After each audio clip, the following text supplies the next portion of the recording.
भगवान जगन्नाथ के नेत्रों से अश्रुबिंद गिर रहे हैं और सबको दर्शन हो रहा है। सालबेग कहता है, अरे नीलाचल पर्वत पर रहने वाले मतवाले हाथी जगन्नाथ।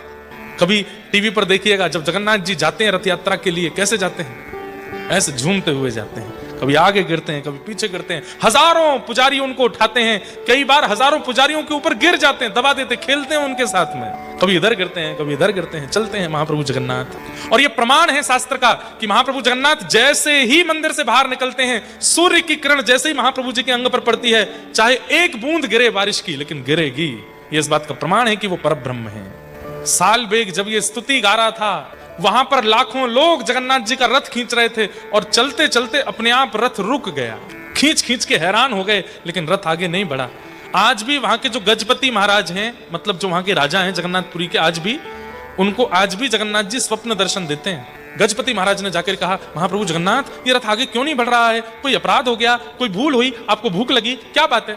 तब जगन्नाथ जी ने मन में आकर के आज्ञा की, मेरा एक भक्त मुझे पुकार रहा है, जब तक वो रथ यात्रा में नहीं आएगा मैं आगे नहीं बढ़ूंगा, उसको बुलवाओ। बोले कौन है? उस दिशा में कालबेग का पुत्र सालबेग। यहां से लगभग 300 किलोमीटर की दूरी है जगन्नाथपुरी से। सेना भेजो, सालबेग को बुलवाओ, वो जब तक नहीं आएगा मैं रथ आगे नहीं बढ़ाऊंगा। राजा ने तुरंत सेना तैयार करके सालबेग के पास भेजी। सालबेग के यहाँ सेना पहुंच गई। मां बोली, अगर तुम इसको लेके तो पिता मेरा, बोले आप भी चलो मैया, और बोले इसके पिता को हम देख लेंगे, वो कुछ नहीं कहेगा, आप तो चलो। दो पालकियों में माता और पुत्र दोनों को पूरी सेना लेकर के आई। पूरी रथ यात्रा स्तब्ध थी, लाखों लोग ठाड़े इंतजार कर रहे हैं। ऐसा कौन सा भक्त है जिसके लिए महाप्रभु जगन्नाथ ने रथ रोक दिया? और जैसे ही सालबेग पहुंचे उस सभा में, उस रथ यात्रा के समूह में, जैसे ही सालबेग पहुंचे, सालबेग के आते ही बिना खींचे महाप्रभु जगन्नाथ का रथ आगे बढ़ने लगा और रथ के ऊपर बैठे हुए महाप्रभु जगन्नाथ धीमे धीमे झूमने लगे। मेरा भक्त सालबेग आ गया। और आज लगभग 8-9 वर्ष की अवस्था में पहली बार सालबेग ने महाप्रभु जगन्नाथ को देखा। नेत्रों में आंसू भर गए।